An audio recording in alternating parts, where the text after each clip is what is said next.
ನಮಸ್ತೆ ಸ್ನೇಹಿತರೆ, ಎಲ್ಲರಿಗೂ ಸ್ವಾಗತ.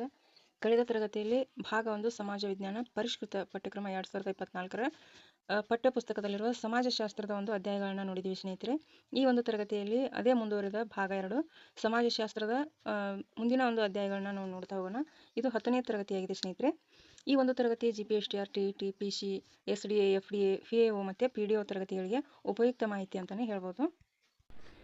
ಸಮಾಜಶಾಸ್ತ್ರಕ್ಕೆ ಸಂಬಂಧಿಸಿದ ಈ 2 ಅಧ್ಯಾಯಗಳನ್ನ ನಾವು ಇವತ್ತು ಈ ತರಗತಿಯಲ್ಲಿ ಅಭ್ಯಾಸ ಮಾಡೋಣ ಸ್ನೇಹಿತರೆ.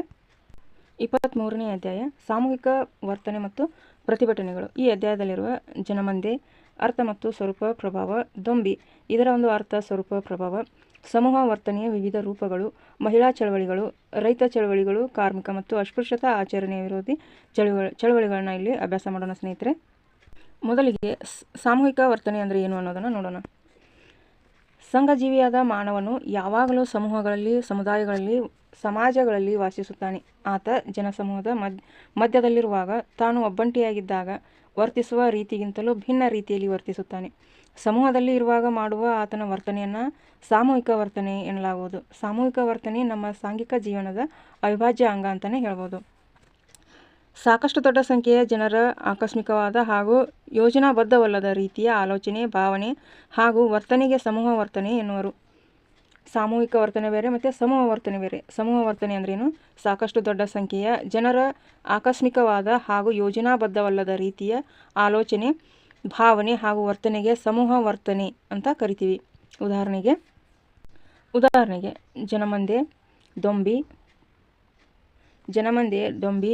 ದೊಂಬಿ, ಪೊಳ್ಳು ಸುದ್ದಿಗಳ ಪ್ರಚಾರ, ಸಾರ್ವಜನಿಕ ಅಭಿಪ್ರಾಯ, ಕ್ರಾಂತಿ ಹಾಗೂ ಸಾಮಾಜಿಕ ಆಂದೋಲನಗಳು. ಜನಮಂದೆ ಅಂದರೆ ಏನು ಅನ್ನೋದನ್ನು ನೋಡೋಣ ಈಗ. ಯಾವುದೇ ಪೂರ್ವ ಯೋಜನೆ ಇಲ್ಲದೆ ಅನಿಶ್ಚಿತವಾಗಿ ಒಂದು ಶಕ್ತಿಯ ಸುತ್ತ ನೆರೆದಿರುವ ಜನರಾಶಿಯೇ ಜನಮಂದೆ. ಯಾವುದೇ ಪೂರ್ವ ಯೋಜನೆ ಇಲ್ಲದೆ ಅನಿಶ್ಚಿತವಾಗಿ ಒಂದು ಆಸಕ್ತಿಯ ಸುತ್ತ ನೆರೆದಿರುವ ಜನರಾಶಿಯೇ ಜನಮಂದೆ. ಜನಮಂದೆ ಒಂದು ಆಸಕ್ತಿಯ ಪ್ರಚೋದನೆಗೆ ಒಟ್ಟಾಗಿ ಪ್ರತಿಕ್ರಿಯಿಸುತ್ತಿರುವ ಜನರ ತಾತ್ಕಾಲಿಕ ಜನಸಂದಣಿಯಾಗಿದೆ. ಜನಮಂದೆ ಅನ್ನುವಂಥದ್ದು ಒಂದು ಆಸಕ್ತಿಯ ಪ್ರಚೋದನೆಗೆ ಒಟ್ಟಾಗಿ ಪ್ರತಿಕ್ರಿಯಿಸುತ್ತಿರುವ ಜನರ ತಾತ್ಕಾಲಿಕ ಜನಸಂದಣಿ. ಉದಾಹರಣೆಗೆ ಚಲನಚಿತ್ರ ಮಂದಿರದ ಹತ್ತಿರ ಟಿಕೆಟ್ ಪಡೆಯಲು ಮುತ್ತಿಗೆ ಹಾಕಿದಂತೆ ಸೇರಿರುವ ಜನಸ್ತೋಮ, ರಸ್ತೆ ಅಪಘಾತ ವೀಕ್ಷಿಸಲು ಸೇರಿರುವ ಜನಸಮೂಹ, ಇವು ಜನಮಂದೆ ಅಂತ ಕರೆಸಿಕೊಳ್ತವೆ. ಜನಮಂದೆಯು ತಾತ್ಕಾಲಿಕ ಸ್ವರೂಪದ ಸಮೂಹವಾಗಿರುತ್ತದೆ. ಇದರಲ್ಲಿ ಜನರು ಯಾವುದೋ ಒಂದು ನಿರ್ದಿಷ್ಟ ಸ್ಥಳದಲ್ಲಿ ಭೌತಿಕವಾಗಿ ಒಟ್ಟಾಗಿ ಸೇರಿರುತ್ತಾರೆ. ಇದು ಶಾಶ್ವತವಾದದ್ದಲ್ಲ, ಇದು ತಾತ್ಕಾಲಿಕವಾದಂಥದ್ದು. ಜನಮಂದೆಯ ಸದಸ್ಯರು ಪರಸ್ಪರ ಅಭಿಪ್ರಾಯ, ಭಾವನೆಗಳು ಹಾಗೂ ಕ್ರಿಯೆಗಳ ಪ್ರಭಾವಕ್ಕೆ ಬಹುಬೇಗ ಒಳಗಾಗುತ್ತಾರೆ. ಕೆಲವೊಮ್ಮೆ ಇದರ ಮೂಲಕ ವ್ಯಕ್ತಿಯ ಅಂತರಾಳದಲ್ಲಿ ಹುದುಗಿರುವ ಭಾವನೆಗಳು ಪ್ರಕಟವಾಗುವುದು ಉಂಟು, ಒಮ್ಮೊಮ್ಮೆ ಸ್ಫೋಟಗೊಳ್ಳುವುದು ಉಂಟು. ಜನಮಂದೆಯ ಪ್ರಭಾವ ಜನಮಂದೆಯಲ್ಲಿರುವ ಜನರ ಅನಿಯಂತ್ರಿತ ನಡವಳಿಕೆಯು ಎಷ್ಟೋ ಬಾರಿ ಸಮಾಜದ ಲೋಪದೋಷಗಳನ್ನು ಸೂಚಿಸುವುದುಂಟು. ಇದು ಕೆಲವೊಮ್ಮೆ ಸಾಮಾಜಿಕ ಸಂಸ್ಥೆಗಳ ಕಾರ್ಯವಿಧಾನದ ಬಗೆಗಿರುವ ಜನರ ಅಸಂತೃಪ್ತಿಯನ್ನು ಪ್ರಕಟಿಸುವುದು. ಅಲ್ಲದೆ ಇದು ಕೆಲವೊಮ್ಮೆ ಸರ್ಕಾರದ ಯೋಜನೆಗಳು, ಧೋರಣೆಗಳು ಮತ್ತು ನಿರ್ದಿಷ್ಟ ಕಾರ್ಯಕ್ರಮಗಳ ಬಗೆಗಿನ ಜನರ ಅಸಮಾಧಾನವನ್ನು ಪ್ರತಿನಿಧಿಸುವುದುಂಟು. ಈ ಒಂದು ಜನಮಂದೆಯ ವರ್ತನೆ ಅತಿರೇಕಕ್ಕೆ ಹೋದಾಗ ಅದನ್ನು ನಿಯಂತ್ರಿಸಲು ಕಾಯ್ದೆ, ಕಾನೂನು, ಪೊಲೀಸ್ ಪಡೆ ಮತ್ತು ರಕ್ಷಣಾ ಪಡೆಯಂಥ ಕ್ರಮಗಳನ್ನು ಬಳಸಬೇಕಾಗುವುದು. ದೊಂಬಿ ಅಂದ್ರೇನು? ದೊಂಬಿ ಎಂಬುದು ಜನಮಂದೆ ವರ್ತನೆಯ ಮತ್ತೊಂದು ಮಾದರಿ. ದೊಂಬಿ ಅನ್ನುವಂಥದ್ದು ಈಗೇನು ಜನಮಂದೆ ವರ್ತನೆ ನೋಡಿದಿಲ್ಲ, ಅದರ ಇನ್ನೊಂದು ಮಾದರಿ ಏನು ದೊಂಬಿ. ತೀರಾ ಹಿಂಸಾತ್ಮಕ ಹಾಗೂ ವಿನಾಶಾತ್ಮಕ ಸ್ವರೂಪದ ಜನಮಂದೆಯ ವರ್ತನೆಯನ್ನು ದೊಂಬಿ ಅಂತ ಕರಿತೀವಿ. ದೊಂಬಿ ಅಂದರೆ ತೀರಾ ಹಿಂಸಾತ್ಮಕ ಮತ್ತು ವಿನಾಶಾತ್ಮಕ ಸ್ವರೂಪದ ಜನಮಂದೆಯ ವರ್ತನೆಯನ್ನು ದೊಂಬಿ ಅಂತ ಕರಿತೀವಿ. ಅನಿಯಂತ್ರಿತ ದೊಂಬಿಗಳು ಉಗ್ರ ಸ್ವರೂಪದವುಗಳಾಗಿದ್ದಲ್ಲಿ ಅವು ವಿನಾಶಕ್ಕೆ ಕಾರಣವಾಗಬಹುದು. ದೊಂಬಿಯ ಸ್ವರೂಪ ಹೇಗಿರುತ್ತೆ ಅಂದರೆ, ಜನಮಂದೆಯಲ್ಲಿ ಕಾಣುವಷ್ಟು ಕನಿಷ್ಠ ಮಟ್ಟದ ಉದ್ದೇಶ, ಏಕತೆ ಕೂಡ ದೊಂಬಿಯಲ್ಲಿರುವುದಿಲ್ಲ. ಈ ಜನಮಂದೆಯಲ್ಲಿ ಕಾಣುವಂಥಷ್ಟು ಕನಿಷ್ಠ ಮಟ್ಟದ ಉದ್ದೇಶ, ಒಂದು ಸಣ್ಣ ಉದ್ದೇಶ ಕೂಡ ಈ ಒಂದು ದೊಂಬಿಯ ಸ್ವರೂಪದಲ್ಲಿ ನಾವು ಕಾಣಲ್ಲ. ಏಕತೆ ಕೂಡ ದೊಂಬಿಯಲ್ಲಿರುವುದಿಲ್ಲ. ದೊಂಬಿಯಲ್ಲಿ ಭಾಗವಹಿಸುವವರು ಎದುರಿಗೆ ಸಿಕ್ಕಿದ್ದೆಲ್ಲವನ್ನು ಹಾಳು ಮಾಡುತ್ತಾ ಸಾಗುವರು. ಗೊಂದಲವನ್ನು ಸೃಷ್ಟಿ ಮಾಡುವುದೇ ದೊಂಬಿಯ ಉದ್ದೇಶವಾಗಿರುತ್ತದೆ. ಕೆಲವೊಮ್ಮೆ ಈ ದೊಂಬಿಗಳು ಅಪಾರವಾದ ಹಾನಿಯನ್ನುಂಟು ಮಾಡುತ್ತವೆ. ದೊಂಬಿಗಳಲ್ಲಿ ಮಾಡಬಹುದಾದ ಆಕ್ರಮಣಕ್ಕೆ ನಿಶ್ಚಿತವಾದ ಗುರಿ ಇರುವುದಿಲ್ಲ. ದೊಂಬಿಗಳು ಕಾನೂನು ಮತ್ತು ಸುವ್ಯವಸ್ಥೆಗೆ ಗಂಭೀರ ಸವಾಲುಗಳಾಗಿವೆ. ಕೋಮುಗಲಭೆ, ಜನಾಂಗೀಯ ಕಲಹ, ಗುಂಪು ಘರ್ಷಣೆ ಇತ್ಯಾದಿಗಳು ದೊಂಬಿಗೆ ಉದಾಹರಣೆಗಳಾಗಿವೆ. ದೊಂಬಿಗೆ ಉದಾಹರಣೆಗಳು ಯಾವೆಂದರೆ ಕೋಮುಗಲಭೆ, ಜನಾಂಗೀಯ ಕಲಹ ಮತ್ತು ಗುಂಪು ಘರ್ಷಣೆಗಳು. ದೊಂಬಿಗಳು ಸಾಮಾನ್ಯವಾಗಿ ದೊಂಬಿಗಳು ಎಲ್ಲೆಲ್ಲಿ ನಡೀತವೆ ಅಂದರೆ ನಗರ, ಪಟ್ಟಣಗಳಲ್ಲಿ ಹೆಚ್ಚು ನಡೆಯುತ್ತವೆ. ಪ್ರಚೋದಕ ಸನ್ನಿವೇಶ, ವ್ಯಕ್ತಿಗಳ ಅನಿಯಂತ್ರಿತ ವರ್ತನೆ, ಅನಾಗರಿಕ ನಡವಳಿಕೆ, ಕಲಹ ನಡೆಸುವವರಲ್ಲಿರಬಹುದಾದ ಅಪರಾಧಿ ಗುಣ, ದೊಂಬಿಪರ ಮನೋಭಾವ ಮುಂತಾದವುಗಳೇ ದೊಂಬಿಗೆ ಕಾರಣಗಳು. ಇವೆಲ್ಲವೂ ದೊಂಬಿಗೆ ಕಾರಣಗಳು. ದೊಂಬಿಗಳು ದೀರ್ಘಕಾಲ ನಡೆಯಲಾರವು. ಒಂದು ಹಂತಕ್ಕೆ ಅವು ಕೊನೆಗೊಳ್ಳಲೇಬೇಕು. ಅಧಿಕಾರಿಗಳ ಸಮಯ ಪ್ರಜ್ಞೆ, ಪೊಲೀಸ್ ಮತ್ತು ರಕ್ಷಣಾ ಪಡೆ ಮತ್ತು ಕಾನೂನು ಮುಂತಾದ ಸಾಧನಗಳ ಮೂಲಕ ದೊಂಬಿಗಳನ್ನು ನಿಯಂತ್ರಿಸಬಹುದು. ಇವು ದೊಂಬಿಗಳನ್ನು ನಿಯಂತ್ರಿಸುವಂಥ ಒಂದು ಅಂಶಗಳು. ಸಮೂಹ ವರ್ತನೆ ಅಂದರೆ ಏನು ಮತ್ತು ಚಳವಳಿ ಅಂದರೆ ಏನು ಅನ್ನೋದನ್ನು ನೋಡೋಣ ಈಗ. ಸಮೂಹ ವರ್ತನೆಯು ಯೋಜನಾಬದ್ಧವಾಗಿ ಒಂದು ನಿರ್ದಿಷ್ಟ ಗುರಿಯನ್ನು ಹೊಂದಿದ್ದು ಸಾಮಾಜಿಕ ಬದಲಾವಣೆಗೆ ಪ್ರಯತ್ನಿಸಿದರೆ ಅದನ್ನು ಚಳವಳಿ ಅಂತ ಕರಿತೀವಿ ನಾವು. ಸಮೂಹ ಚಳವಳಿ ಅಂದರೆ ಯೋಜನಾಬದ್ಧವಾಗಿರುತ್ತೆ. ಅದು ಒಂದು ನಿರ್ದಿಷ್ಟ ಗುರಿ ಮತ್ತು ಉದ್ದೇಶವನ್ನು ಹೊಂದಿರುತ್ತೆ. ಆಮೇಲೆ ಸಾಮಾಜಿಕ ಬದಲಾವಣೆಗೆ ಅದು ಯತ್ನಿಸುವಂಥದ್ದಾಗಿದೆ. ಇದನ್ನು ಚಳವಳಿ ಅಂತ ಕರಿತೀವಿ. ಇಂಥ ಅನೇಕ ಚಳವಳಿಗಳು ಭಾರತದಲ್ಲಿ ನಡೆದಿವೆ. ಆದರೆ ಅದಕ್ಕೆ ಉದಾಹರಣೆಯಾಗಿ ಪರಿಸರ ಚಳವಳಿಗಳನ್ನ ಗಮನಿಸಬಹುದು. ಪರಿಸರ ಚಳವಳಿಗಳನ್ನು ನಾವು ಈಗ ನೋಡೋಣ ಸ್ನೇಹಿತರೆ. ಮೊದಲಿಗೆ ಪರಿಸರ ಮಾಲಿನ್ಯ ಅಂದರೆ ಏನು ಅಂತ ನೋಡೋಣ. ಭೂಮಿ, ಗಾಳಿ, ನೀರು ಮತ್ತು ಜೀವಮಂಡಲವನ್ನೊಳಗೊಂಡ ನಮ್ಮ ಸುತ್ತಮುತ್ತಲಿನ ಪರಿಸರವು ವಿಷಕಾರಕ ಹಾಗೂ ರಾಸಾಯನಿಕ ಅಂಶಗಳಿಂದ ಕಲುಷಿತವಾಗುವುದನ್ನು ಪರಿಸರ ಮಾಲಿನ್ಯ ಅಂತ ಕರಿತೀವಿ. ಇಂದು ಜನಸಂಖ್ಯೆ ಹೆಚ್ಚಿದ ಪರಿಣಾಮವಾಗಿ ಅವರ ಬದುಕಿನ ಅಗತ್ಯತೆಗಳು ಅತಿರೇಕಕ್ಕೆ ಹೋಗಿವೆ. ಇದರ ಪರಿಣಾಮವಾಗಿ ಮಾನವ ವಾಸಿಸುವ ಪರಿಸರದ ಮೇಲೆ ಒತ್ತಡ ಹಾಗೂ ಆಕ್ರಮಣ ಹೆಚ್ಚುತ್ತಲಿದೆ. ಅಭಿವೃದ್ಧಿ ಹೊಂದಿದ ಹಾಗೂ ಅಭಿವೃದ್ಧಿ ಪಥದಲ್ಲಿರುವ ದೇಶಗಳಲ್ಲಿ ಸಂಪನ್ಮೂಲಗಳನ್ನು ಹೆಚ್ಚು ಬಳಸಿಕೊಳ್ಳುವ ಪ್ರಯತ್ನ ನಡೆಯುತ್ತಿದೆ.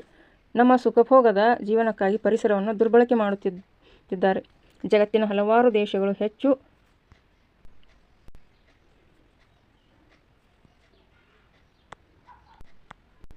ಹೆಚ್ಚುತ್ತಿರುವ ಜನಸಂಖ್ಯೆಯಿಂದ ಉಂಟಾಗಿರುವ ಸಮಸ್ಯೆಗಳನ್ನು ಎದುರಿಸಲು ಪರಿಸರದ ಮೇಲೆ ಒತ್ತಡ ತರುತ್ತಿವೆ. ಅಲ್ಲದೆ ಅನಿಯಂತ್ರಿತವಾಗಿ ಸಾಗುತ್ತಿರುವ ನಗರಗಳ ಬೆಳವಣಿಗೆ, ಕೈಗಾರಿಕಾ ಅಭಿವೃದ್ಧಿ, ತಾಂತ್ರಿಕ ಪ್ರಗತಿ, ಸಾರಿಗೆ ವ್ಯವಸ್ಥೆಯ ಬೆಳವಣಿಗೆ ಮುಂತಾದವುಗಳಿಂದ ಅರಣ್ಯಗಳ ನಾಶ ಮತ್ತು ಪರಿಸರ ಮಾಲಿನ್ಯ ಉಂಟಾಗುತ್ತಿದೆ. ಹೀಗಾಗಿ ಇದೊಂದು ಗಂಭೀರ ಸಮಸ್ಯೆಯಾಗಿ ಪರಿಣಮಿಸಿದೆ.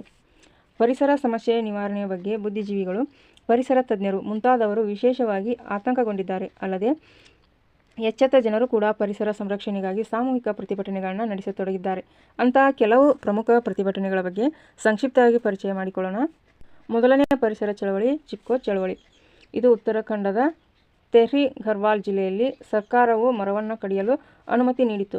ಈ ಒಂದು ಘಟನೆ ನಡೆದದ್ದು ಎಲ್ಲಿ ಅಂದರೆ ಉತ್ತರಾಖಂಡದ ತೆಹ್ರಿ ಘರ್ವಾಲ್ ಜಿಲ್ಲೆಯಲ್ಲಿ, ಉತ್ತರಾಖಂಡ ರಾಜ್ಯದ ತೆಹ್ರಿ ಘರ್ವಾಲ್ ಜಿಲ್ಲೆಯಲ್ಲಿ ನಡೆದಂಥ ಒಂದು ಘಟನೆ ಇದು. ಅಲ್ಲಿ ಸರ್ಕಾರ ಮರಗಳನ್ನು ಕಡಿಯುವುದಕ್ಕೋಸ್ಕರ ಅನುಮತಿ ನೀಡಿತು. ಇದರಿಂದ ಅರಣ್ಯ ನಾಶವಾಗುತ್ತದೆ ಮತ್ತು ಪರಿಸರ ಹಾಳಾಗುತ್ತದೆ ಎಂದು ತಿಳಿದ ಜನರು ಮರಗಳನ್ನು ಅಪ್ಪಿ ಹಿಡಿದು ಕಡಿಯದಂತೆ ತಡೆದರು. ಈ ಚಳವಳಿಯನ್ನು 1973ರಲ್ಲಿ ಸುಂದರ್ಲಾಲ್ ಬಹುಗುಣ್ ಹಾಗೂ ಚಂಡಿ ಪ್ರಸಾದ್ ಭಟ್ಟರ ನೇತೃತ್ವದಲ್ಲಿ ನಡೆಯಿತು ಈ ಚಳವಳಿ. ಈ ಒಂದು ಪ್ರಶ್ನೆ TETಗೆ ಈಗಾಗಲೇ ಆಗಿರುವಂಥದ್ದೇ ಪ್ರಶ್ನೆ ಸ್ನೇಹಿತರೆ ಇದು. ಈ ಚಳವಳಿಯ ಪರಿಣಾಮವಾಗಿ ಮರಗಳನ್ನು ಕಡಿಯಲು ಸರ್ಕಾರ ನೀಡಿದ ಅನುಮತಿ ರದ್ದಾಯಿತು. ಇದು ನಡೆದದ್ದು ಯಾವಾಗ ಅಂದರೆ 1973ರಲ್ಲಿ. ಯಾರ ನೇತೃತ್ವದಲ್ಲಿ ಅಂದರೆ ಸುಂದರ್ಲಾಲ್ ಬಹುಗುಣ್ ಹಾಗೂ ಚಂಡಿ ಪ್ರಸಾದ್ ಭಟ್ಟರ ನೇತೃತ್ವದಲ್ಲಿ. ನೇರವಾಗಿ ಇದೇ ಪ್ರಶ್ನೆಯಾಗಿತ್ತು ಸ್ನೇಹಿತರೆ. ಪರಿಸರಕ್ಕೆ ಸಂಬಂಧಿಸಿದ ಎರಡನೇ ಚಳವಳಿ ಅಪ್ಪಿಕೋ ಚಳವಳಿ. ಇದು ಕರ್ನಾಟಕ ರಾಜ್ಯದಲ್ಲಿ ನಡೆದಂಥದ್ದು. ಉತ್ತರ ಕನ್ನಡ ಜಿಲ್ಲೆಯಲ್ಲಿ ಸಲಾನಿ ಗ್ರಾಮದಲ್ಲಿ ನಡೆದಂಥ ಒಂದು ಚಳವಳಿ ಇದು. ಯಾವಾಗ ಅಂದರೆ 1983ರಲ್ಲಿ ನಡೆಯಿತು. ಇದನ್ನು ಅಪ್ಪಿಕೋ ಚಳವಳಿ ಅಂತ ಕರಿತೀವಿ ನಾವು. ಸಲಾನಿ ಗ್ರಾಮದ ಕಲಸೆ ಅರಣ್ಯದಲ್ಲಿ, ಯಾವ ಅರಣ್ಯ ಅಂತಲೂ ಕೂಡ ಪ್ರಶ್ನೆ ಆಗ್ಬೋದು, ಕಲಸೆ ಅರಣ್ಯದಲ್ಲಿ ಗುತ್ತಿಗೆದಾರರು ಮರ ಕಡಿಯಲು ಬಂದಾಗ ಅದನ್ನು ತಡೆಯಲು ರೈತರು ಮರಗಳನ್ನು ಅಪ್ಪಿಕೊಳ್ಳುವುದರ ಮೂಲಕ ಪ್ರತಿಭಟಿಸಿದರು. ಮರಗಳ ಕಳ್ಳ ಸಾಗಾಣಿಕೆ ತಪ್ಪಿಸುವುದು, ಗಿಡ ಮರಗಳನ್ನು ಬೆಳೆಸುವುದು ಹಾಗೂ ಪರಿಸರದ ಮಹತ್ವದ ಬಗ್ಗೆ ಸಾಮಾನ್ಯ ಜನರಿಗೆ ಅರಿವು ಮೂಡಿಸುವುದು ರೈತರ ಒಂದು ಉದ್ದೇಶವಾಗಿತ್ತು. ಈ ಒಂದು ಚಳವಳಿ ನಡೆದಿದ್ದು ರೈತರಿಂದ ಸ್ನೇಹಿತರೆ. ಯಾವಾಗ ಅಂದರೆ 1983ರಲ್ಲಿ. ಎಲ್ಲಿ? ಕರ್ನಾಟಕ ರಾಜ್ಯದ ಉತ್ತರ ಕನ್ನಡ ಜಿಲ್ಲೆಯ ಸಲಾನಿ ಅಂತ ಗ್ರಾಮದಲ್ಲಿ. ಯಾವ ಅರಣ್ಯ ಅಂದರೆ ಕಲಸೆ ಅರಣ್ಯದಲ್ಲಿ. ಮುಂದಿನ ಒಂದು ಚಳವಳಿ ನರ್ಮದಾ ಆಂದೋಲನ. ಇದು ಎಲ್ಲಿ ನಡೆದಿದೆ ಅಂದರೆ ಈ ಚಳವಳಿ ಗುಜರಾತ್ನಲ್ಲಿ ನಡೆಯಿತು. ಗುಜರಾತ್ ರಾಜ್ಯದ ಸರ್ದಾರ್ ಸರೋವರ ಯೋಜನೆಯಡಿಯಲ್ಲಿ ನರ್ಮದಾ ನದಿಗೆ ಕಟ್ಟಲಾದ ಅಣೆಕಟ್ಟು ನಿರ್ಮಾಣದಿಂದ ಅರಣ್ಯ ನಾಶ, ಪರಿಸರ ನಾಶ, ಜೀವ ಸಂಕುಲಗಳಿಗೆ ತೊಂದರೆಯಾಗುತ್ತದೆ ಎಂಬ ಉದ್ದೇಶದಿಂದ ಪರಿಸರ ಪ್ರೇಮಿ ಮೇಧಾ ಪಾಟ್ಕರ್ ಮತ್ತು ಬಾಬಾ ಆಮ್ಟೆಯವರ ನೇತೃತ್ವದಲ್ಲಿ ಅಣೆಕಟ್ಟು ನಿರ್ಮಾಣದ ವಿರುದ್ಧ ಚಳವಳಿ ನಡೆಯಿತು. ಮೇಧಾ ಪಾಟ್ಕರ್ ಮತ್ತು ಬಾಬಾ ಆಮ್ಟೆಯವರು. ಇದು ಕೂಡ ನೇರವಾಗಿ TETಗೆ ಪ್ರಶ್ನೆಯಾಗಿತ್ತು ಸ್ನೇಹಿತರೆ. ಇದೇ ನರ್ಮದಾ ಬಚಾವ್ ಆಂದೋಲನವಾಗಿದೆ. ಮುಂದಿನ ಚಳವಳಿ ಮೌನ ಕಣಿವೆ ಆಂದೋಲನ. ಇದು ಎಲ್ಲಿ ನಡೆದಿದೆ ಅಂದರೆ ಕೇರಳದಲ್ಲಿ. ಕೇರಳದ ಪಾಲ್ಘಾಟ್ ತಾಲೂಕಿನ ಮೌನ ಕಣಿವೆಯಲ್ಲಿ ಸ್ಥಾಪಿಸಲು ಉದ್ದೇಶಿಸಲಾದ ಅಣೆಕಟ್ಟಿನ ನಿರ್ಮಾಣದಿಂದ ಪರಿಸರ ನಾಶದ ಜೊತೆಗೆ ಅನೇಕ ಜೀವ ಪ್ರಭೇದಗಳು ಜೀವಿಸಲು ತೊಂದರೆಯಾಗುತ್ತದೆ. ಆದ್ದರಿಂದ ಕೇರಳ ಸಾಹಿತ್ಯ ಪರಿಷತ್ ಮತ್ತು ವನ್ಯಮೃಗ ಆಸಕ್ತರು, ಇಲ್ಲಿ ಚಳವಳಿ ಮಾಡಿದವರು ಯಾರಂದರೆ ಕೇರಳದ ಸಾಹಿತ್ಯ ಪರಿಷತ್ತು ಮತ್ತು ವನ್ಯಮೃಗ ಆಸಕ್ತರು ಅಣೆಕಟ್ಟಿನ ನಿರ್ಮಾಣದ ವಿರುದ್ಧ ಚಳವಳಿಯನ್ನು ನಡೆಸಿದರು. ಈ ಚಳವಳಿ ಅನೇಕ ಜೀವ ಸಂಕುಲಗಳನ್ನು ಸಂರಕ್ಷಿಸುವಲ್ಲಿ ಯಶಸ್ವಿಯಾಯಿತು. ಮುಂದಿನ ಚಳವಳಿ ಕರ್ನಾಟಕ ಕರಾವಳಿ ತೀರದ ವಿರುದ್ಧ ಸ್ಥಾವರಗಳ ವಿರೋಧ ಚಳವಳಿ.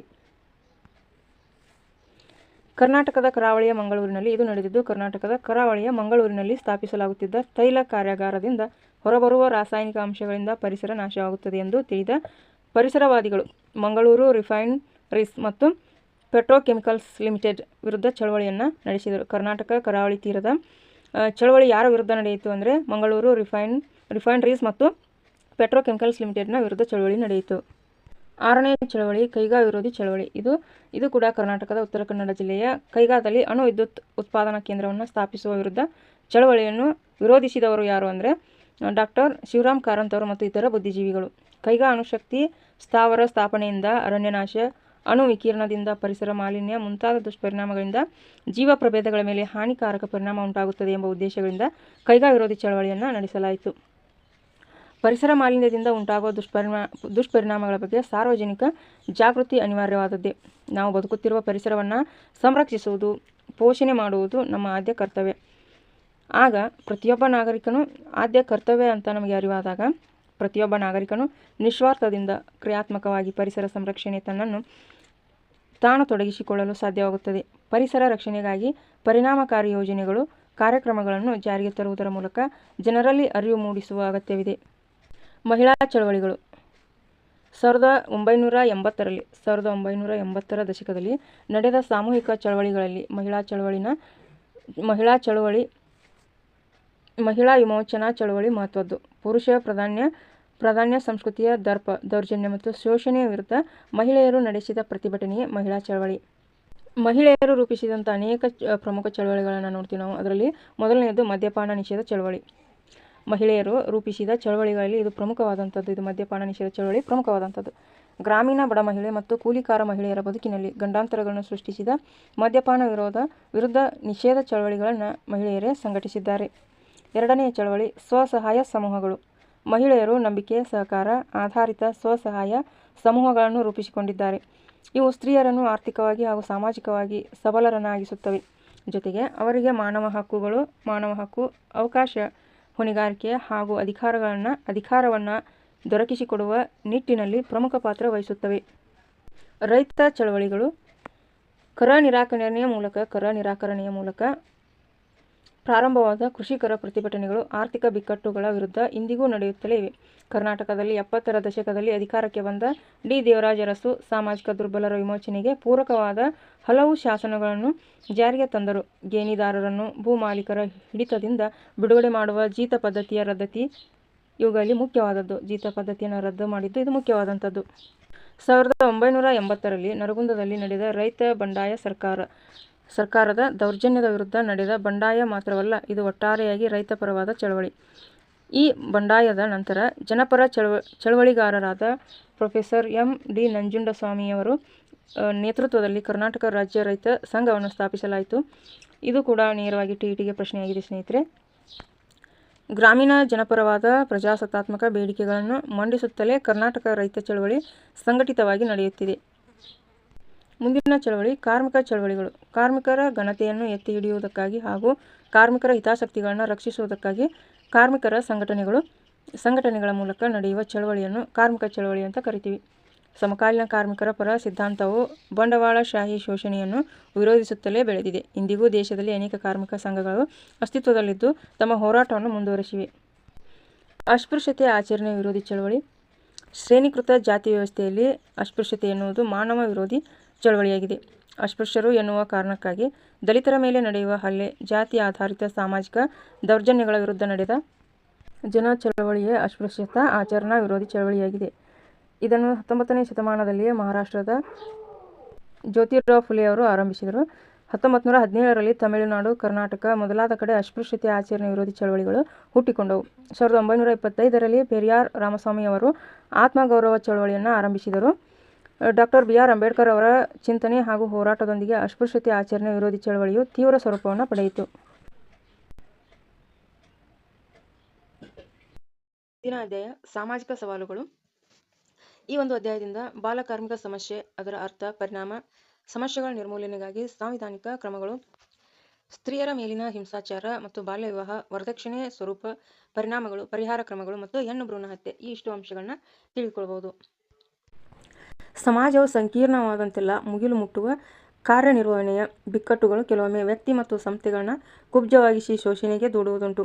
ಅವು ಆಯಾ ಕಾಲದ ಸಾಮಾಜಿಕ ಶೋಷಣೆಯಾಗಿ ಸಮಸ್ಯೆಗಳಾಗಿ ವ್ಯಕ್ತವಾಗುತ್ತವೆ. ಭಾರತದಂತಹ ಅಭಿವೃದ್ಧಿ ಪಥದಲ್ಲಿರುವ ಸಮಾಜಗಳಲ್ಲಿ ಹಲವಾರು ಬಗೆಯ ಸಾಮಾಜಿಕ ಸವಾಲುಗಳು ತಾಂಡವವಾಡುತ್ತಿವೆ. ಉದಾಹರಣೆಗೆ ಮಿತಿಮೀರಿದ ಜನಸಂಖ್ಯೆ, ಬಡತನ, ನಿರುದ್ಯೋಗ, ಭಿಕ್ಷಾಟನೆ, ಬಾಲ ಅಪರಾಧ, ಕಾರ್ಮಿಕರ ಸಮಸ್ಯೆ, ಭ್ರಷ್ಟಾಚಾರ, ಮಹಿಳೆಯರ ಶೋಷಣೆ, ವರದಕ್ಷಿಣೆ ಕಿರುಕುಳ, ಯುವಜನರ ಅಶಾಂತಿ ಇತ್ಯಾದಿ. ಇವನ್ನು ಸಮಸ್ಯೆ ಎಂಬ ನಕಾರಾತ್ಮಕ ದೃಷ್ಟಿಯಿಂದ ನೋಡುವ ಬದಲು ಸವಾಲುಗಳು ಎಂಬ ಧನಾತ್ಮಕ ದೃಷ್ಟಿಯಿಂದ ನೋಡುವುದು ಅಗತ್ಯ. ಇಂಥ ಹಲವಾರು ಸಾಮಾಜಿಕ ಸವಾಲುಗಳಲ್ಲಿ ಕೆಲವು ಪ್ರಮುಖ ಸವಾಲುಗಳ ಬಗ್ಗೆ ಕಿರುಪರಿಚಯ ಮಾಡಿಕೊಳ್ಳೋಣ ಸ್ನೇಹಿತರೆ. ಮೊದಲನೆಯದಾಗಿ ಬಾಲಕಾರ್ಮಿಕತೆ. ಸಾಮಾನ್ಯವಾಗಿ ಅಪ್ರಾಪ್ತ ವಯಸ್ಸಿನ ಮಕ್ಕಳ ದುಡಿಮೆಯನ್ನು ಬಾಲಕಾರ್ಮಿಕತನ ಎಂದು ಕರೆಯಲಾಗುತ್ತಿದೆ. ಭಾರತದ ಸಂವಿಧಾನದ ಪ್ರಕಾರ 14 ವರ್ಷಕ್ಕಿಂತ ಕಡಿಮೆ ವಯಸ್ಸಿನ ಮಕ್ಕಳು ಆರ್ಥಿಕ ಸಂಪಾದನೆಯ ಉದ್ದೇಶದಿಂದ ದುಡಿಮೆ ಮಾಡುತ್ತಿದ್ದರೆ ಅಂಥವರನ್ನು ಬಾಲಕಾರ್ಮಿಕರು ಎಂದು ಕರೆಯಲಾಗುತ್ತದೆ. ಭಾರತದಂಥ ಅಭಿವೃದ್ಧಿ ಹೊಂದುತ್ತಿರುವ ಹಲವಾರು ದೇಶಗಳಲ್ಲಿ ಮಕ್ಕಳ ದುರ್ಬಳಕೆ ಹಾಗೂ ದುಡಿತ ಒಂದು ಸಾಮಾಜಿಕ ದುರಂತವೆಂಬಂತಿದೆ. ಇದು ವರ್ಷದಿಂದ ವರ್ಷಕ್ಕೆ ಮತ್ತಷ್ಟು ಗಂಭೀರ ಸ್ವರೂಪ ತಾಳುತ್ತಿದೆ. 14 ವರ್ಷ ವಯಸ್ಸನ್ನು ಮೀರದ ಅದೆಷ್ಟೋ ಮಕ್ಕಳನ್ನು ಬೇರೆ ಬೇರೆ ಪ್ರದೇಶಗಳಲ್ಲಿ ದುಡಿಸಿಕೊಳ್ಳಲಾಗುತ್ತಿದೆ. ಹೆಚ್ಚಿನ ಸಂಖ್ಯೆಯ ಬಾಲಕಾರ್ಮಿಕರು ಹೊಲ, ಗದ್ದೆ, ತೋಟ ಮುಂತಾದ ಗ್ರಾಮೀಣ ಪರಿಸರದಲ್ಲಿ ದುಡಿಯುತ್ತಿದ್ದರೆ, ಮಿಕ್ಕುಳಿದವರು ನಗರ ಹಾಗೂ ಕೈಗಾರಿಕಾ ಪ್ರದೇಶಗಳಲ್ಲಿ ದುಡಿಯುತ್ತಿದ್ದಾರೆ. ಕಾರಣಗಳು ಏನೇನು ಅಂದರೆ ಕಡು ಬಡತನ, ಕೌಟುಂಬಿಕ ಕಲಹ, ವಿಚ್ಛೇದನ, ಕೌಟುಂಬಿಕ ಹಿಂಸೆ, ಪೋಷಕರ ಅತಿಯಾದ ನಿಯಂತ್ರಣ, ಉದ್ಯಮಿಗಳ ಲಾಭಕೋರತನ, ಅನಕ್ಷರತೆ, ಮಕ್ಕಳ ಅಪಹರಣ ಹಾಗೂ ಜೀತ ಮುಂತಾದ ಕಾರಣಗಳಿಂದ ಬಾಲಕಾರ್ಮಿಕರ ಸಮಸ್ಯೆ ಹೆಚ್ಚುತ್ತಲೇ ಇದೆ. ಇದರಿಂದಾಗುವ ದುಷ್ಪರಿಣಾಮಗಳು ಏನು ಅಂದರೆ ಮಕ್ಕಳ ದುಡಿತವೆಂಬುದು ಸಾಮಾಜಿಕ ವ್ಯವಸ್ಥೆಯ ಒಂದು ಗಂಭೀರ ಪಿಡುಗಾಗಿದೆ. ಮಕ್ಕಳನ್ನು ದಿನವಿಡೀ ದುಡಿಸಿಕೊಳ್ಳುವುದೇ ಅಲ್ಲದೆ ಅವರ ಮಾನಸಿಕ, ಭಾವನಾತ್ಮಕ, ಶೈಕ್ಷಣಿಕ, ವೈದ್ಯಕೀಯ ಮತ್ತಿತರ ಅಗತ್ಯತೆಗಳ ಬಗ್ಗೆ ಇವರಿಗೆ ಯಾವುದೇ ಕಾಳಜಿ ಇರುವುದಿಲ್ಲ. ಅದರ ಬದಲು ಅವರನ್ನು ದೈಹಿಕವಾಗಿ ಮತ್ತು ಮಾನಸಿಕವಾಗಿ ಹಿಂಸಿಸುವುದು ಕಂಡುಬಂದಿದೆ. ಅನಾರೋಗ್ಯ, ಪೌಷ್ಟಿಕ ಆಹಾರದ ಕೊರತೆ, ವೈದ್ಯಕೀಯ ಸೌಲಭ್ಯಗಳ ಕೊರತೆ, ಒತ್ತಾಯದ ದುಡಿತ, ಆರ್ಥಿಕ ಮತ್ತು ಸಾಮಾಜಿಕ ಶೋಷಣೆ ಇವೇ ಮುಂತಾದ ಕಾರಣಗಳಿಂದ ಲಕ್ಷಾಂತರ ಮಂದಿ ಬಾಲಕಾರ್ಮಿಕರು ಇಂದಿಗೂ ಬವಣೆ ಪಡುತ್ತಿದ್ದಾರೆ. ಆಟವಾಡುವ, ಕನಸು ಕಾಣುವ ಮತ್ತು ಓದುವ ವಯಸ್ಸಿನಲ್ಲಿ ಅವರನ್ನು ದುಡಿಮೆಗೆ ದೂಡಿ ಅವರ ಬಾಲ್ಯವನ್ನು ಕಸಿದುಕೊಳ್ಳಲಾಗಿದೆ. ಈ ಒಂದು ಸಮಸ್ಯೆಯನ್ನು ನಿಯಂತ್ರಣ ಕ್ರಮಗಳು ಯಾವುವು ಅಂದರೆ ಬಾಲಕಾರ್ಮಿಕರನ್ನು ದುಡಿಯುವ ಕ್ಷೇತ್ರದಿಂದ ಹೊರತಂದು ಶೋಷಣೆಯಿಂದ ಮುಕ್ತಗೊಳಿಸಿದ ಮೇಲೆ ಅವರನ್ನು ಸುಧಾರಿಸಲು ಸರ್ಕಾರವು ಕಾರ್ಯಯೋಜನೆಗಳನ್ನು ಕಾಲದಿಂದ ಕಾಲಕ್ಕೆ ಸಿದ್ಧಪಡಿಸಿದೆ.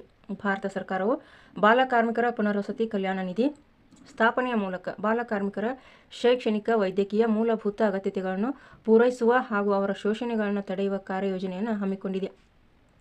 ಬಾಲಕಾರ್ಮಿಕರನ್ನು ನೇಮಕ ಮಾಡಿಕೊಳ್ಳುವುದನ್ನು ನಿಲ್ಲಿಸಬೇಕೆಂದು ಬಾಲಕಾರ್ಮಿಕ ನಿಷೇಧ ಮತ್ತು ನಿಯಂತ್ರಣ ಕಾಯ್ದೆಯನ್ನು 1986 ಜಾರಿಗೊಳಿಸಲಾಗಿದೆ.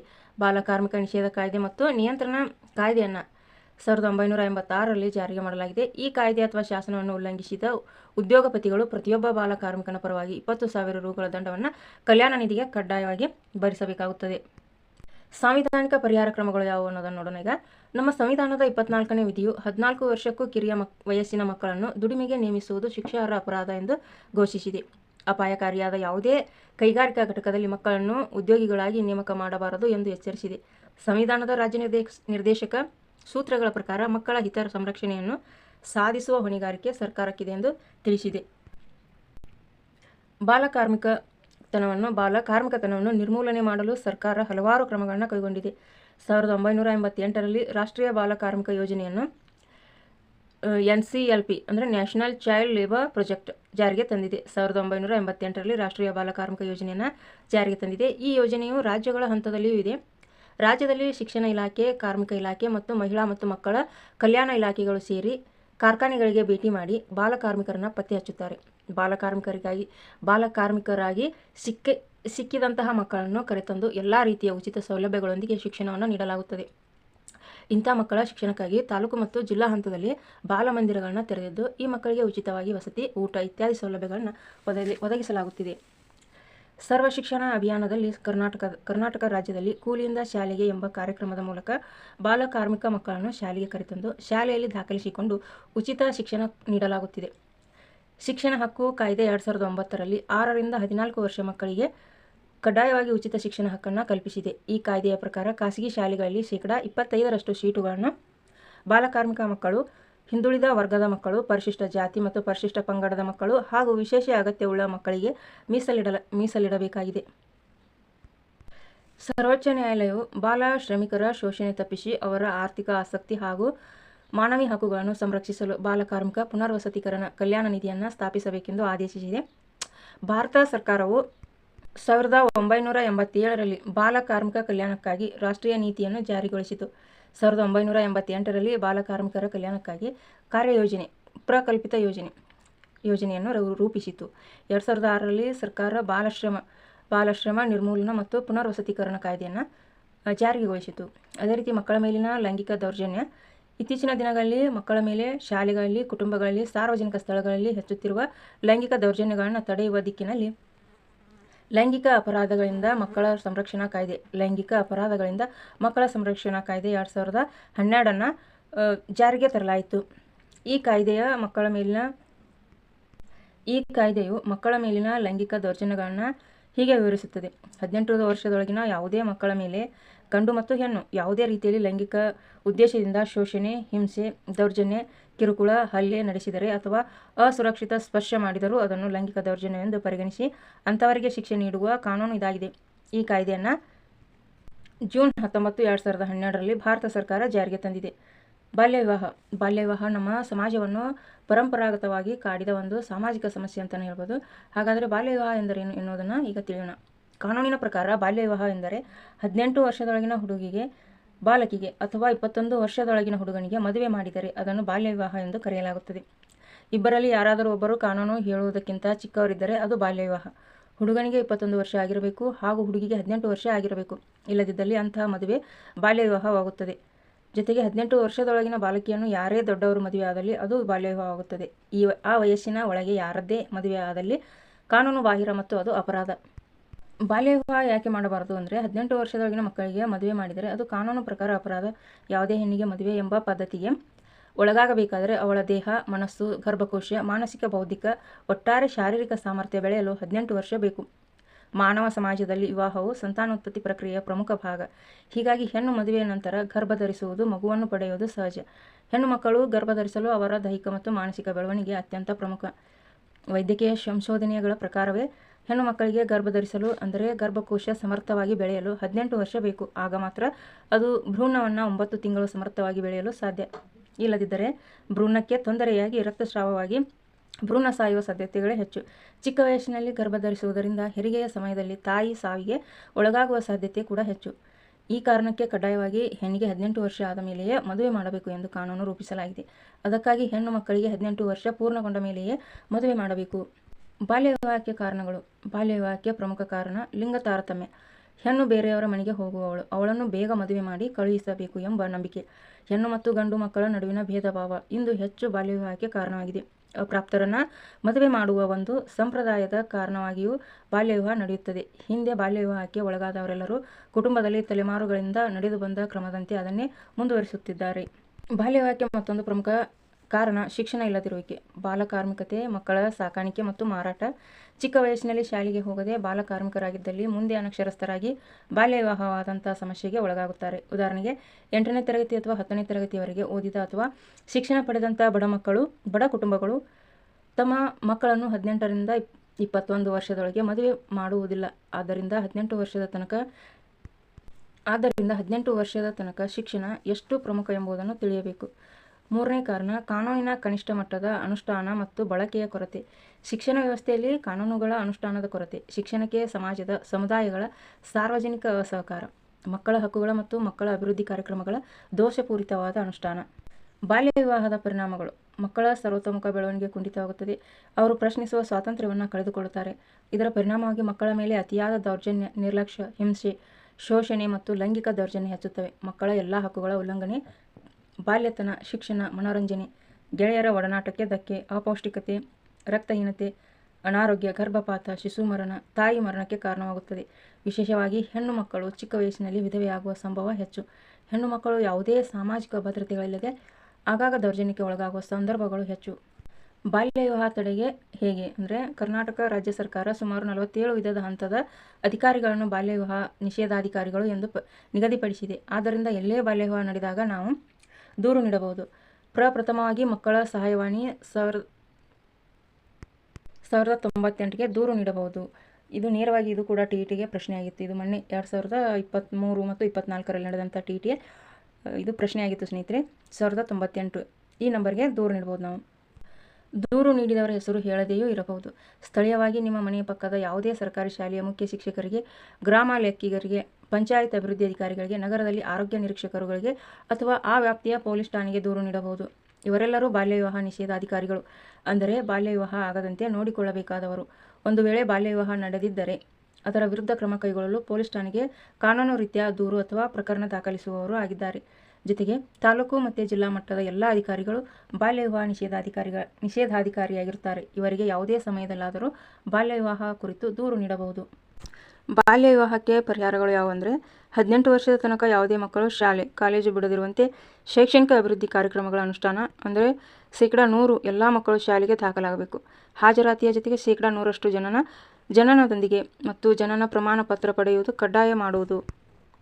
ಎರಡನೆಯದು, ಹೆಣ್ಣು ಮಕ್ಕಳ ಶಿಕ್ಷಣಕ್ಕೆ ಹೆಚ್ಚು ಒತ್ತು, ಬಾಲಕಿಯರ ಬಲವರ್ಧನೆ ಮತ್ತು ಸಬಲೀಕರಣ ಆದ್ಯತೆ. ಎಲ್ಲೇ ಬಾಲ್ಯ ವಿವಾಹ ನಡೆದರೂ ತಪ್ಪದೇ ದೂರು ನೀಡುವುದು, ಖಂಡಿಸುವುದು, ಪ್ರಶ್ನಿಸುವುದು. ಬಾಲ್ಯ ವಿವಾಹ ನಿಷೇಧ ಕಾಯ್ದೆ 2006. ಬಾಲ್ಯ ವಿವಾಹ ನಿಷೇಧ ಕಾಯ್ದೆ 2006 ಭಾರತದ ಎಲ್ಲ ರಾಜ್ಯಗಳಿಗೆ ಈ ಕಾಯ್ದೆ ಅನ್ವಯಿಸುತ್ತದೆ. ಕೆಲವು ತಿದ್ದುಪಡಿಯ ಮೂಲಕ 2006ರಲ್ಲಿ ಬಾಲ್ಯ ವಿವಾಹ ನಿಷೇಧ ಕಾಯ್ದೆ ಜಾರಿಗೆ ಬಂದಿದೆ. ಹಿಂದೆ 1929 ಮತ್ತು 1986ರಲ್ಲಿ ಇತ್ತು.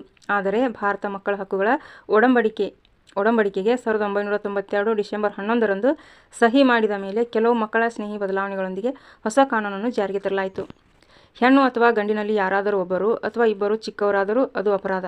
ಯಾವುದೇ ಚಿಕ್ಕ ಹುಡುಗಿಯನ್ನು ಯಾರೇ ದೊಡ್ಡವರು ಮದುವೆಯಾಗಲಿ ಅವರು ಶಿಕ್ಷೆಗೆ ಅರ್ಹರು. ಇಂಥ ಬಾಲ್ಯ ವಿವಾಹ ನಡೆದಲ್ಲಿ ಮದುವೆ ಮಾಡಿಸಿದ, ಕುಮ್ಮಕ್ಕು ನೀಡಿದ, ಸಹಾಯ ಮಾಡಿದ, ಭಾಗವಹಿಸಿದವರೆಲ್ಲರೂ 2 ವರ್ಷ ಜೈಲು, 1 ಲಕ್ಷ ದಂಡ ಶಿಕ್ಷೆ ಅನುಭವಿಸಬೇಕಾಗುತ್ತದೆ. ಈ ಕಾಯ್ದೆಯಲ್ಲಿ ಇರುವ ಕಾಲಂ 9, 10, 11ರ ಪ್ರಕಾರ ಬಾಲ್ಯ ವಿವಾಹ ಮಾಡಿಸಿದ ಪುರೋಹಿತ, ಅಡುಗೆಯವರು, ಶಾಮಿಯಾನದವರು, ಫೋಟೋಗ್ರಾಫರ್, ವಿಡಿಯೋಗ್ರಾಫರ್, ವಾಲಗದವರು, ವಾಹನ ಚಾಲಕರು ಹಾಗೂ ಮದುವೆಯಲ್ಲಿ ಭಾಗವಹಿಸಿದ ಎಲ್ಲರೂ ಅಪರಾಧಿಗಳಾಗುತ್ತಾರೆ. ಪ್ರಮುಖವಾಗಿ ಮದುವೆ ಮಾಡಿಸಿದ ಹುಡುಗ ಹುಡುಗಿಯ ತಂದೆ ತಾಯಿಗಳು, ಕುಟುಂಬಸ್ಥರು ಹಾಗೂ ಮದುವೆ ಛತ್ರದ ಮುಖ್ಯಸ್ಥರು ಕೂಡ ಅಪರಾಧಿಗಳು. ಈ ಕಾನೂನಿನಲ್ಲಿ ಮದುವೆ ಪತ್ರಿಕೆ ಟೈಪ್ ಮಾಡಿದ, ಮುದ್ರಿಸಿದ ಮುದ್ರಣಕಾರರು ಕೂಡ ಅಪರಾಧಿಗಳು ಎಂದು ಹೇಳುತ್ತದೆ. ಯಾಕೆಂದರೆ ಬಾಲ್ಯ ವಿವಾಹ ಮಕ್ಕಳ ಹಕ್ಕುಗಳ ಉಲ್ಲಂಘನೆ. ಅದಕ್ಕೆ ಯಾರೇ ಸಹಕರಿಸಿದರೂ ಅಥವಾ ಅದನ್ನು ಪ್ರಶ್ನಿಸದೆ ಭಾಗವಹಿಸಿದರೆ ಅಥವಾ ನಮ್ಮ ಸಾಮಾಜಿಕ ಜವಾಬ್ದಾರಿಯನ್ನು ಮರೆತರೆ ಅದು ಮಕ್ಕಳ ಹಕ್ಕುಗಳ ಮತ್ತು ಮಾನವ ಹಕ್ಕಿನ ಉಲ್ಲಂಘನೆ. ಹಾಗಾಗಿ ಅವರೆಲ್ಲರೂ ಅಪರಾಧಿಗಳು. ಈ ದೇಶದ ಪ್ರಜೆಗಳು ನಮ್ಮ ಸಾಮಾಜಿಕ ಜವಾಬ್ದಾರಿ ಮತ್ತು ಹೊಣೆಗಾರಿಕೆಯನ್ನು ಯಾರೂ ಮರೆಯುವಂತಿಲ್ಲ ಎಂದು ಈ ಕಾನೂನು ಸ್ಪಷ್ಟಪಡಿಸುತ್ತದೆ. ಸ್ತ್ರೀಯರ ಮೇಲಿನ ಹಿಂಸಾಚಾರ. ಭಾರತೀಯ ಸ್ತ್ರೀಯರು ಎದುರಿಸುತ್ತಿರುವ ಹಲವಾರು ತೊಂದರೆಗಳಲ್ಲಿ ಹಿಂಸಾಚಾರವು ಒಂದು. ಇತ್ತೀಚಿನ ಶೈಕ್ಷಣಿಕ, ಆರ್ಥಿಕ, ರಾಜಕೀಯ ಹಾಗೂ ಔದ್ಯೋಗಿಕ ಕ್ಷೇತ್ರದಲ್ಲಿ ಸ್ತ್ರೀಯರ ಮೇಲೆ ಹಿಂಸಾಚಾರಗಳು ನಡೆಯುತ್ತಲೇ ಇವೆ. ಅತ್ಯಾಚಾರ, ದೌರ್ಜನ್ಯ, ವರದಕ್ಷಿಣೆ ಕಿರುಕುಳ, ದೈಹಿಕ ಮತ್ತು ಮಾನಸಿಕ ಕಿರುಕುಳ, ಗರ್ಭಪಾತಕ್ಕೆ ಪ್ರೇರೇಪಿಸುವುದು, ಅವಾಚ್ಯ ಪದಗಳ ಬಳಕೆ ಮುಂತಾದ ರೂಪದಲ್ಲಿ ಹಿಂಸಾಚಾರಗಳು ಕುಟುಂಬದ ಒಳಗೂ ಮತ್ತು ಹೊರಗೂ ಸ್ತ್ರೀಯರ ಮೇಲೆ ನಡೆಯುತ್ತಲೇ ಇವೆ. ಅವುಗಳಲ್ಲಿ ಕೆಲವು ಪ್ರಮುಖ ಸಮಸ್ಯೆಗಳ ಬಗ್ಗೆ ಚರ್ಚಿಸೋಣ. ವರದಕ್ಷಿಣೆ. ಭಾರತೀಯ ವಿವಾಹ ಪದ್ಧತಿಯಲ್ಲಿ ಕಂಡುಬಂದಿರುವ ವರದಕ್ಷಿಣೆಯಲ್ಲಿ ವರ ಎಂದರೆ ವಿವಾಹವಾಗುವ ಪ್ರಾಪ್ತ ವಯಸ್ಸಿನ ಗಂಡು, ದಕ್ಷಿಣೆ ಎಂದರೆ ಬಳುವಳಿ ನೀಡುವಿಕೆ ಎಂದರ್ಥ. ವಿವಾಹದ ಉಡುಗೊರೆಯಾಗಿ ವಧುವಿನ ಕುಟುಂಬದವರಿಂದ ನಾನಾ ರೂಪದಲ್ಲಿ ಅಪೇಕ್ಷಿಸಲಾಗುವ ಸ್ವತ್ತು, ಚಿನ್ನಾಭರಣ, ನಗದು ಅಥವಾ ವಾಹನ ಇತ್ಯಾದಿಗಳು ವರದಕ್ಷಿಣೆಯ ರೂಪಗಳಾಗಿರುತ್ತವೆ. ವರದಕ್ಷಿಣೆಯನ್ನು ಕೊಡುವುದು ಹಾಗೂ ಪಡೆಯುವುದು ಶಿಕ್ಷಾರ್ಹ ಅಪರಾಧ. ವರನ ಕಡೆಯವರ ಬೇಡಿಕೆ ಮೇರೆಗೆ ಕೇಳಿದಷ್ಟು ಹಣ, ಚಿನ್ನಾಭರಣ ಇತ್ಯಾದಿಗಳನ್ನು ನೀಡಬೇಕಾದ ಅನಿವಾರ್ಯತೆ ವಧುವಿನ ಕಡೆಯವರಿಗೆ ಉಂಟಾದರೆ ಅದು ಒಂದು ಬಗೆಯ ಶೋಷಣೆಯಾಗುತ್ತದೆ. ಈ ಶೋಷಣೆಯಿಂದ ವಧುವಿನ ಕಡೆಯವರು ತೀವ್ರ ಆರ್ಥಿಕ ಮತ್ತು ಮಾನಸಿಕ ಸಂಕಷ್ಟಗಳಿಗೆ ಒಳಗಾಗುತ್ತಾರೆ. ಹೀಗೆ ವರದಕ್ಷಿಣೆ ಎಂಬುದು ಸ್ತ್ರೀಯರನ್ನು ಕಾಡುತ್ತಿರುವ ಒಂದು ಸಾಮಾಜಿಕ ಪಿಡುಗಾಗಿದೆ. ವರದಕ್ಷಿಣೆಯಿಂದ ಸ್ತ್ರೀಯರ ಮೇಲೆ ದೌರ್ಜನ್ಯವೆಸಗಲಾಗುತ್ತಿದೆಯಲ್ಲದೆ ಅವರನ್ನು ಶೋಷಣೆ, ಕೊಲೆ ಮತ್ತು ಹಿಂಸೆಗಳಿಗೆ ಒಳಪಡಿಸಲಾಗುತ್ತಿದೆ. ವರದಕ್ಷಿಣೆಯಿಂದ ಉಂಟಾಗುವ ದುಷ್ಪರಿಣಾಮಗಳು ಯಾವುವೆಂದರೆ, ವರದಕ್ಷಿಣೆ ಸ್ತ್ರೀಯರ ಸ್ವಾಭಿಮಾನ, ಗೌರವ, ಸ್ಥಾನಮಾನವನ್ನು ಕುಗ್ಗಿಸುತ್ತದೆ ಮತ್ತು ಕೌಟುಂಬಿಕ ಕಲಹಗಳುಂಟು ಮಾಡುತ್ತದೆ. ಅದು ಸ್ತ್ರೀ ಪುರುಷರ ನಡುವೆ ಒಡಕು ಉಂಟು ಮಾಡಲು ಕಾರಣವಾಗಿದೆ. ವರದಕ್ಷಿಣೆ ಪಿಡುಗಿನಿಂದಾಗಿ ಅನೈತಿಕತೆ ಮತ್ತು ಕ್ರೌರ್ಯ ಹೆಚ್ಚುವುದು, ಕೌಟುಂಬಿಕ ಸಂಬಂಧಗಳು ಹಾಳಾಗುವವು. ವರದಕ್ಷಿಣೆ ಹಣದ ದಾಹದಿಂದಾಗಿ ಮೋಸದ ವಿವಾಹಗಳು ಕೂಡ ನಡೆಯುತ್ತಿವೆ. ಹೆಣ್ಣು ಭ್ರೂಣ ಹತ್ಯೆ ಮತ್ತು ಹೆಣ್ಣು ಶಿಶು ಹತ್ಯೆ ಪ್ರಕರಣಗಳು ಹೆಚ್ಚುತ್ತಿವೆ. ವಿವಾಹ ವಿಚ್ಛೇದನ ಪ್ರಕರಣಗಳ ಸಂಖ್ಯೆಗಳು ಹೆಚ್ಚುತ್ತಿವೆ. ವರದಕ್ಷಿಣೆ ಸಮಸ್ಯೆಯ ಪರಿಹಾರ ಕ್ರಮಗಳು. 1961ರಲ್ಲಿ ವರದಕ್ಷಿಣೆ ನಿಷೇಧ ಕಾಯ್ದೆ ಜಾರಿಯಾಯಿತು. ವರದಕ್ಷಿಣೆ ಪಿಡುಗನ್ನು ಶಾಸನಾತ್ಮಕವಾಗಿ ನಿವಾರಣೆ ಮಾಡಲು ಭಾರತ ಸರ್ಕಾರ 1961ರಲ್ಲಿ ವರದಕ್ಷಿಣೆ ನಿಷೇಧ ಕಾಯ್ದೆಯನ್ನು ಜಾರಿಗೊಳಿಸಿತು. ವರದಕ್ಷಿಣೆ ಷರತ್ತಿನ ಮೇರೆಗೆ ವಿವಾಹವಾಗುವುದನ್ನು ಈ ಕಾನೂನು ನಿಷೇಧಿಸಿದೆ. ಈ ಕಾಯ್ದೆ ಉಲ್ಲಂಘಿಸಿದವರಿಗೆ 5,000 ರುಗಳ ದಂಡ ಇಲ್ಲವೇ 6 ತಿಂಗಳ ಕಾರಾಗೃಹ ವಾಸ ಇಲ್ಲವೇ ಎರಡನ್ನೂ ಒಟ್ಟಿಗೆ ವಿಧಿಸಬಹುದಾಗಿದೆ. ಈ ಕಾಯ್ದೆಯನ್ನು 1986ರಲ್ಲಿ ತಿದ್ದುಪಡಿ ಮಾಡಿ ಅದನ್ನು ಮತ್ತಷ್ಟು ಕಠಿಣಗೊಳಿಸಲಾಯಿತು. ತಿದ್ದುಪಡಿಗೊಂಡಿರುವ ಈ ಕಾಯ್ದೆ ಪ್ರಕಾರ ವರದಕ್ಷಿಣೆ ಕೊಡುವ ಮತ್ತು ತೆಗೆದುಕೊಳ್ಳುವ ಹಾಗೂ ಕೊಡುವಂತೆ ಒತ್ತಾಯಿಸುವ ವ್ಯಕ್ತಿಗಳಿಗೆ 5 ವರ್ಷಗಳಿಗೂ ಕಡಿಮೆ ಇರದ ಕಾರಾಗೃಹ ಶಿಕ್ಷೆ ಮತ್ತು 15,000 ರುಗಳಿಗೆ ಕಡಿಮೆ ಇರದ ಹಣವನ್ನು ದಂಡವಾಗಿ ವಿಧಿಸಬಹುದು.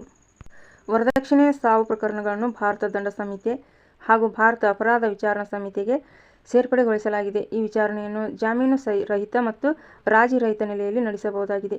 ಕಾನೂನಿನ ಮೂಲಕವಲ್ಲದೆ ಜನಜಾಗೃತಿ, ಅಂತರ್ಜಾತಿ ವಿವಾಹ, ಕಾನೂನಿನ ಪ್ರಚಾರ, ಮಾಧ್ಯಮಗಳು, ಸ್ವಯಂ ಸೇವಾ ಸಂಘಟನೆಗಳು ಮತ್ತು ಮಹಿಳಾ ಸಂಘಟನೆಗಳನ್ನು ಪ್ರೋತ್ಸಾಹಿಸುವುದರ ಮೂಲಕ ವರದಕ್ಷಿಣೆ ಪಿಡುಗನ್ನು ತೊಲಗಿಸಬಹುದು. ಹೆಣ್ಣು ಭ್ರೂಣ ಹತ್ಯೆ ಮತ್ತು ಹೆಣ್ಣು ಶಿಶು ಹತ್ಯೆ. ಆಧುನಿಕ ಸ್ವತಂತ್ರ ಭಾರತದ ಸ್ತ್ರೀಯರು ಎದುರಿಸುತ್ತಿರುವ ಸಮಸ್ಯೆಯಲ್ಲಿ ಹೆಣ್ಣು ಭ್ರೂಣ ಹತ್ಯೆ ಮತ್ತು ಹೆಣ್ಣು ಶಿಶು ಹತ್ಯೆಗಳೆರಡೂ ಕೂಡ ಅಮಾನವೀಯ ಪದ್ಧತಿಗಳಾಗಿವೆ. ಹೆಣ್ಣು ಭ್ರೂಣ ಹತ್ಯೆ ಅಂದರೆ ಗರ್ಭದಲ್ಲಿರುವ ಭ್ರೂಣವು ಹೆಣ್ಣು ಭ್ರೂಣವಾಗಿದ್ದು ಅದು ತಂದೆ ತಾಯಿಯರಿಗೆ ಬೇಡವಾದರೆ ಅದನ್ನು ಗರ್ಭದಲ್ಲಿಯೇ ಕೊಂದು ಹಾಕುವುದೇ ಹೆಣ್ಣು ಭ್ರೂಣ ಹತ್ಯೆಯಾಗಿದೆ. ಆಧುನಿಕ ವೈದ್ಯಕೀಯ ಕ್ಷೇತ್ರದಲ್ಲಿ ಹೆಚ್ಚು ಪ್ರಗತಿಯಾಗಿರುವ ಹಿನ್ನೆಲೆಯಲ್ಲಿ ತಾಯಿಯ ಗರ್ಭದಲ್ಲಿರುವ ಭ್ರೂಣವು ಹೆಣ್ಣೆ ಅಥವಾ ಗಂಡೆ ಎಂಬುದನ್ನು ಲಿಂಗ ಪರೀಕ್ಷಾ ವಿಧಾನಗಳಿಂದ ತಿಳಿಯಲು ಸಾಧ್ಯವಾಗಿದೆ. ಗಂಡು ಮಕ್ಕಳ ಬಯಕೆಯ ವ್ಯಾಮೋಹದಿಂದಾಗಿ ಆಧುನಿಕ ತಂತ್ರಜ್ಞಾನದ ದುರ್ಬಳಕೆ ನಡೆಯುತ್ತಿದೆ. ಸ್ಕ್ಯಾನಿಂಗ್ ಎಂಬ ಆಧುನಿಕ ತಂತ್ರಜ್ಞಾನದ ಬಳಕೆಯಿಂದ ತಾಯಿಯ ಗರ್ಭದಲ್ಲಿರುವ ಮಗುವಿನ ಲಿಂಗವನ್ನು ಪತ್ತೆಹಚ್ಚಿ ಅದು ಹೆಣ್ಣು ಶಿಶುವಾಗಿದ್ದರೆ ಅದನ್ನು ಗರ್ಭದಲ್ಲಿಯೇ ಕೊಂದು ಹಾಕುವುದರ ಮೂಲಕ ಗರ್ಭಪಾತದ ಪ್ರಕರಣಗಳು ಹೆಚ್ಚುತ್ತಿವೆ. ಬಡತನ, ವರದಕ್ಷಿಣೆಯ ಭೀತಿ, ಅನಕ್ಷರತೆ, ಅಜ್ಞಾನ, ಸ್ತ್ರೀ ವಿರೋಧಿ ನಿಲುವುಗಳು, ಗಂಡು ಮಗುವಿನ ಬಯಕೆ ಮುಂತಾದ ಕಾರಣಗಳಿಂದಾಗಿ ಹೆಣ್ಣು ಭ್ರೂಣ ಹತ್ಯೆ ಪ್ರಕರಣಗಳು ನಡೆಯುತ್ತಿವೆ. ಹೆಣ್ಣು ಭ್ರೂಣ ಹತ್ಯೆಯಂಥ ಪ್ರಕರಣಗಳಿಂದ ಸ್ತ್ರೀ ಪುರುಷರ ಲಿಂಗಾನುಪಾತದಲ್ಲಿ ಏರುಪೇರು, ಲಿಂಗ ತಾರತಮ್ಯತೆ, ಸ್ತ್ರೀಯರ ಸ್ಥಾನದ ಅಪಮೌಲ್ಯೀಕರಣ ಮುಂತಾದ ದುಷ್ಪರಿಣಾಮಗಳುಂಟಾಗಿವೆ. ಆಧುನಿಕ ತಂತ್ರಜ್ಞಾನದ ಮೂಲಕ ಗರ್ಭದಲ್ಲಿರುವ ಲಿಂಗ ಪತ್ತೆ ಹಚ್ಚುವುದನ್ನು ನಿಯಂತ್ರಿಸಲು 1994ರಲ್ಲಿ ಪ್ರಸವ ಪೂರ್ವ ಲಿಂಗ ಪರೀಕ್ಷೆ ಪ್ರತಿಬಂಧಕ ಕಾಯ್ದೆಯನ್ನು ಜಾರಿಗೆ ತರಲಾಗಿದೆ. 1994ರಲ್ಲಿ. ಆದರೂ ರಹಸ್ಯವಾಗಿ ಹೆಣ್ಣು ಭ್ರೂಣ ಹತ್ಯೆ ಪ್ರಕರಣಗಳು ಇಂದಿಗೂ ನಡೆಯುತ್ತಲೇ ಇವೆ. ಇದು ಕಾನೂನು ಬಾಹಿರ ಕೂಡ ಆಗಿದೆ. ಹೆಣ್ಣು ಶಿಶು ಹತ್ಯೆ. ಜನನದ ನಂತರದಲ್ಲಿ ಹೆಣ್ಣು ಮಗುವನ್ನು ಹತ್ಯೆ ಮಾಡುವ ಕ್ರೂರ ಪದ್ಧತಿಯೇ ಹೆಣ್ಣು ಶಿಶು ಹತ್ಯೆ. ಇತ್ತೀಚಿನ ದಿನಗಳಲ್ಲೂ ಹೆಣ್ಣು ಶಿಶು ಹತ್ಯೆಯ ಪ್ರಕರಣಗಳು ಅಲ್ಲಲ್ಲಿ ಬೆಳಕಿಗೆ ಬಂದಿವೆ. ಹೆಣ್ಣು ಶಿಶು ಹತ್ಯೆಯಂಥ ಹೇಯ ಕೃತ್ಯಗಳನ್ನು ತಡೆಗಟ್ಟಲು ಸರ್ಕಾರ ಪ್ರತಿಬಂಧಕ ಕಾಯ್ದೆಗಳನ್ನು ಜಾರಿಗೊಳಿಸಿದೆ. ಹೆಣ್ಣು ಭ್ರೂಣ ಹತ್ಯೆ ಮತ್ತು ಹೆಣ್ಣು ಶಿಶು ಹತ್ಯೆಗಳೆರಡೂ ಶಿಕ್ಷಾರ್ಹ ಅಪರಾಧಗಳಾಗಿವೆ. ಸ್ನೇಹಿತರೆ, ಇದೆರಡು ಅಧ್ಯಾಯಗಳು 10ನೇ ತರಗತಿಯ 2 ಅಧ್ಯಾಯಗಳು ಭಾಗ 2. ದಯವಿಟ್ಟು ಸಬ್ಸ್ಕ್ರೈಬ್ ಮಾಡಿ ಮತ್ತು ಲೈಕ್ ಮಾಡಿ ಸ್ನೇಹಿತರೆ. ಮುಂದಿನ ಒಂದು ತರಗತಿಯಲ್ಲಿ ಬೇರೆ ಒಂದು ವಿಷಯದೊಂದಿಗೆ ತರಗತಿಯನ್ನು ನೋಡೋಣ.